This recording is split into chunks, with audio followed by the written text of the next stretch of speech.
There are three main attachment styles: secure, avoidant, and anxious. Today, I'm going to be talking about anxious attachment, how to go from anxious to secure. Secure is the attachment style most people aim for. Some people were blessed from the get-go and naturally have this. Typically, people with secure attachment style in their household had two parents who could be present with the child growing up and nurtured their needs, basic and emotional. Most people also had experienced the other, where maybe they had one parent who was offering that secure attachment style, but they had another parent who wasn't, who was inconsistent in their love and how they showed up for that child.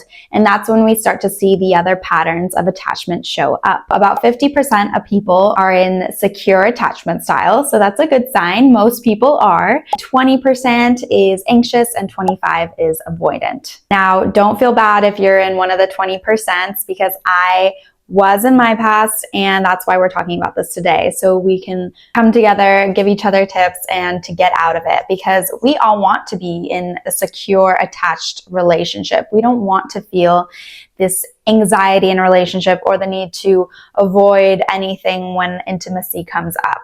So how do we know if we are anxious? Anxious attachment is like codependency. And if you hadn't heard that, it's basically when you need another person, or you have this illusion that without this person, you will not be okay. So you become very dependent on another person to make you feel good and for your own well-being. Anxious attachment is when your needs are on the back burner and your partner's needs are at the forefront. Whatever they need or want is really important to you. You think that if you are needed in this relationship and you can offer something that this person needs, then they will keep you around. And you will not easily be disposed of. You will be needed in this relationship, and it feels really good for an anxious attached or a codependent person to feel really needed. This attachment style is almost like a form of addiction, of validation from this person. So you rely heavily on them liking you, loving you, fulfilling your needs in order to feel good. Somebody in an anxious attachment style relationship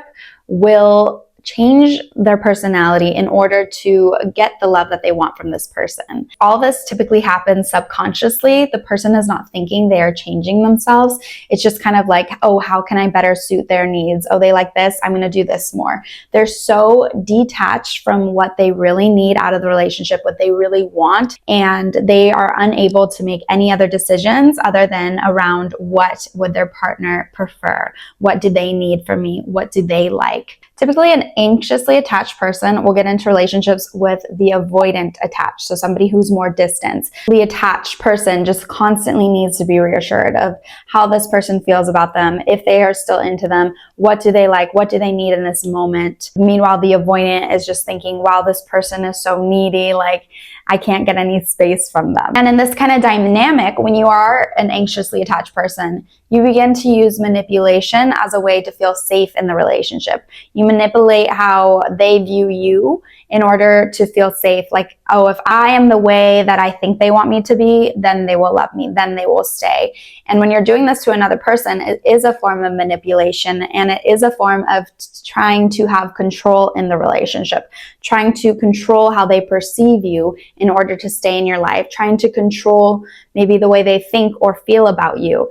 That is all forms of control and manipulation. And again, it's all subconsciously. I'm not saying if you're anxiously attached, you are just this like evil person trying to ruin another person's life. No, this is all subconsciously that you learned as a child from that inconsistent parent of how to show up in the relationship. Say you had a parent who was inconsistent in giving you what you needed, but you realized if you were a certain way around this parent, then you could get what you wanted from them. That translates later into your adult relationships. You start using these same tactics, especially when you start to feel fearful in the relationship, when it starts to feel uneasy and shaky. Instead of communicating how you really feel and your needs, you're used to playing these like manipulation games. You are bending backwards and changing yourself into what you think this person wants. So when they're not reciprocating that or doing the same for you, you do start to resent that person. You do start to think, well, I'm doing all this for you. Why aren't you showing up in the way I want you to? Crazy thing is, you were the person who put them on that pedestal pedestal. You were the person who made their needs more important than your own. So the only person that you can really be mad at in these kinds of situations is yourself. And I'm not saying to beat yourself up, but it's to notice this pattern. And if it's you that's causing it, then you have the ability to also change it. The resentment that we may get in these kinds of relationships towards that person is more that we're angry at ourselves, that we have put this person so high that they are so easily in control of how we feel about ourselves. Because when you put someone up there on that pedestal, then they have more power over how you feel and view about yourself. But when you take them off that pedestal, that's when you really start to see yourself again and you start owning your own power. All right, so now that we know what anxious attachment is and the dynamic between an anxious attachment and avoidant attachment and how it connects to childhood wounds, I'm going to tell you how to become more secure. So it's really important to become educated.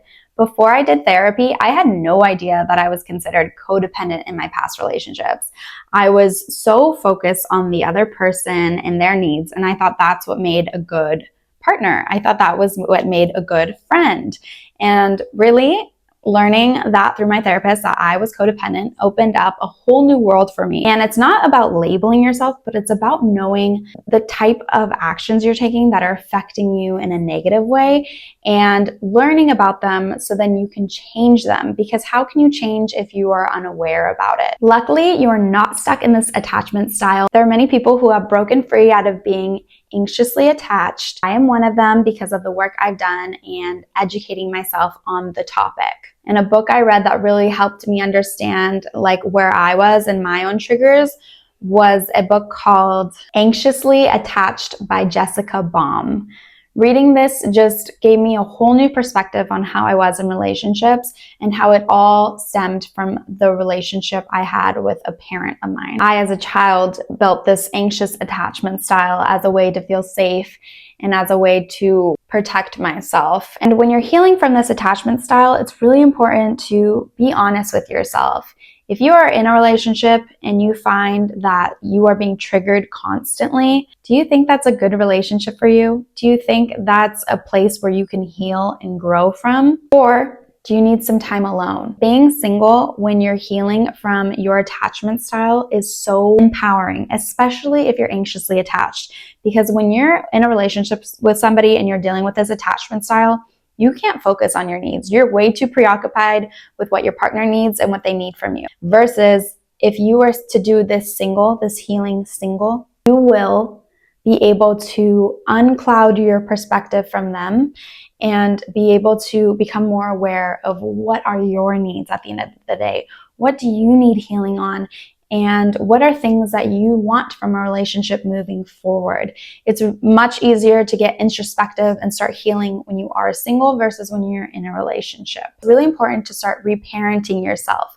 The ways that you felt lack from the parent who couldn't be there for you, it's time to start showing up for yourself in that way. Time to start giving yourself that love and nurture that you so desperately wanted from them as a child, because now you are the parent. You are in charge of that inner child within that we all have, and it's up to you if you want to continue these same toxic patterns or do something different that will help heal you and attract better relationships for the future. When you start doing the work and healing yourself, you'll notice how all these other relationships in your life also bloom. Say you've done the work and then you find yourself in a relationship. So instead of assuming the worst of your partner or thinking that you need to dig up their past in order to know if they're going to be a good partner to you, I think it's really important to just be present with the relationship. People are going to do what they want, no matter if you suspect it or not, So don't ruin any relationship by assuming the worst about anyone. People's true colors will always show. And if you're worried about somebody cheating on you, let them cheat. If you're worried about someone lying to you, let them lie, because eventually you will find out. And when you do find that out from a place of the truth just coming out naturally versus you searching for it, there will be peace in your heart because you tried your best in the relationship and it just wasn't a compatible match. That's why it's so important to know yourself as a single woman or a single man. When you find that you are okay when you are alone, When you get into a relationship that you realize is no longer serving you, it will be a lot easier to walk away versus if you haven't had a good foundation for healing with yourself, you may linger in relationships that are no longer serving you because you haven't healed those inner wounds. The person that you're in a relationship is not the problem. The problem is that you were hurt as a child and now have limiting beliefs about yourself that are not true, and you are acting out in ways that are not serving you or the other person. So it's really important to take a look at yourself before getting committed. You can heal with the right person, but typically if we are being constantly triggered in a relationship, that's not the person for us. Once you start to heal, once you've done some of the work, you'll be able to better enforce your boundaries and communicate your needs with the other person. No longer will you be molding yourself to change in the person you think these people want you to be, but rather you are going to know yourself and you're going to be solid in yourself and you're going to know your limits. You're going to know what you can tolerate and what you can't tolerate. When you are honest about what you want out of a relationship and when you are your true self, you will automatically weed out the wrong relationships that are not meant for you a lot quicker than if you try to accommodate someone else before yourself or trying to change who you are, because then you're going to be staying in those relationships that are not meant for you a lot longer. But if you are honest about who you are, the person you are, and what you expect in a relationship, people who don't agree or are not meant for you will just clear out, and the people who are right for you will come towards you. Forgive past mistakes from past relationships, but most importantly, yourself. You are not flawed because you have acted out in ways that you don't agree with. You are human, and just the fact that you are taking these lessons and learning from it and wanting to grow and wanting to become in a secure attachment style shows your character, and it shows really good character that you would want to do this for yourself, because you are now no longer running through those old patterns that no longer serve you, but you are taking care of yourself in a way that feels good, and people will start to notice that, and you'll be able to create longer lasting, better relationships. The more I healed on my own journey, the more I realized whatever my parents did to me when I was younger that made me feel like I lacked in some way, whether it was lovability, worthiness, I had to realize that my parents are just humans like me doing the best they could have at the time. Like, we don't realize like our parents are learning as they go, just like we are. And when you're a kid, you're not meant to realize these things, of course. It's too complex. We just see our parents as the almighty, they know everything. But as you get older, you realize how that's flawed and how they were actually just doing the best they could have in that time with whatever they were going through, because we all have our things that we're working through, our own lessons, our own baggage, and sometimes our parents bleed on us without meaning to. It's important to see our parents for what they are. They're people too, just like us, learning. Anything they did towards you that was not out of love or care had nothing to do with you or the light that you are. It had everything to do with whatever they were going through. It's okay to be hurt by their inability to be there for you. I know that's something I still work through too, of just feeling like, why couldn't you have shown up for me in the way I needed? But it's just coming back to this, coming back to knowing that it has nothing to do with you, because that is the truth, and only the truth will set you free.